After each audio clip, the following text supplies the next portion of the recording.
Hello friends. Biopsy क्या है, biopsy क्यों करते हैं और किस तरह से करते हैं हम आज इस वीडियो में हम डिटेल में बात करेंगे। तो सबसे पहले कि बायोप्सी क्या है। देखिए, जब भी किसी पेशेंट को, किसी भी हमारे माता बहनों को, हमारे फैमिली मेंबर को, किसी रिलेटिव को, फ्रेंड को कभी भी किसी भी तरह की कोई दिक्कत होती है, या फिर हम ये बात कहें कि शरीर में कहीं भी कोई गांठ है, चाहे वो बाहर की तरफ है या अंदर की तरफ है, उन्हें कोई दिक्कत होती है, मान लो कि पेन की या किसी भी तरह की दिक्कत हुई, जिसकी वजह से उनका कुछ भी टेस्ट करवाया गया, जैसे कि अल्ट्रासाउंड, सीटी स्कैन, एमआरआई, जिससे कि हमें ये पता चला कि उनके इस शरीर के बॉडी पार्ट में कोई गांठ है, कोई भी, जैसे कि रसोली की या कैंसर के किसी भी तरह की कोई भी गांठ हो सकती है। अब अगर हमें उस गांठ के अंदर से सैंपल लेना है तो फिर हमें बायोप्सी करनी पड़ती है। उसका मतलब क्या हुआ कि बायोप्सी का मतलब है कि हम एक सुई से उस गांठ के अंदर सुई लगाएंगे और वहां से सैंपल लेंगे, जिससे कि हमें सबसे पहली मेन चीज है कि हमें बायोप्सी क्यों करनी है। देखिए, ये हर कोई हमसे क्वेश्चन पूछता है कि हमें बायोप्सी क्यों करनी है। आप किसी और टेस्ट से पता कर सकते हैं। तो हाँ, ये जरूर है कि सीटी स्कैन, एमआरआई या और बहुत सारे ऐसे टेस्ट हैं कि जिनसे हम पता लगा सकते हैं कि क्या चीज है, लेकिन उसको कंफर्म करने के लिए हमें उसमें से सैंपल लेके वो लैब में चेक करना ही पड़ता है कि वो कोई कैंसर की गांठ है, कोई इन्फेक्शन है, या कोई सिंपल वैसे रसोली की कोई गांठ है।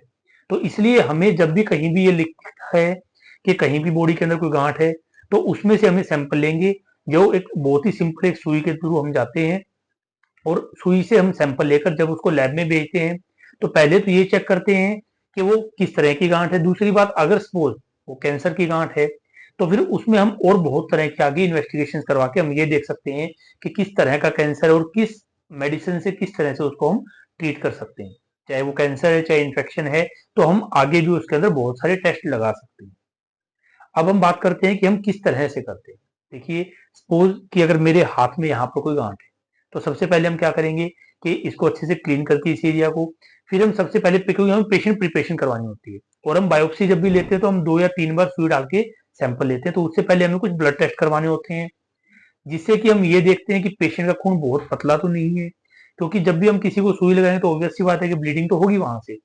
अगर पेशेंट का खून बहुत ज्यादा पतला है या फिर प्लेटलेट का काउंट बहुत ज्यादा कम है, अगर 50,000 से प्लेटलेट काउंट कम है,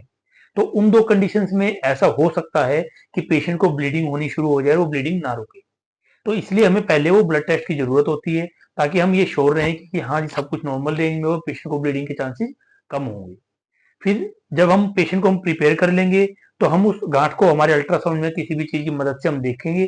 और फिर हम गाइडेंस के अकॉर्डिंग, गाइडेंस का मतलब क्या हुआ कि अल्ट्रासाउंड में या सीटी स्कैन में हम देखते हुए हमारी सुई को अंदर लेके जाएंगे और फिर वहां से सैंपल लेंगे। उससे पहले, सुई लगाने से पहले हम वहां पर एक सिंपल लोकल का इंजेक्शन लगाते हैं, जिससे कि पेशेंट को दर्द ना हो। देखिए, ये एक बहुत छोटी सी चीज है, तो उसके लिए हम ऐसा तो नहीं कि उनको बेहोश कर सकते हैं। तो इसलिए हम क्या करते होते हैं कि एक उस एरिया में जहां पे हम सुई लगाएंगे, वहां पे एक पहले छोटी सुई से, बहुत पतली सुई से एक सुन करने का इंजेक्शन लगा देते हैं, ताकि उनको दर्द ना हो, सिर्फ उन्हें पता चलेगा कि हम कुछ कर रहे हैं उस एरिया में।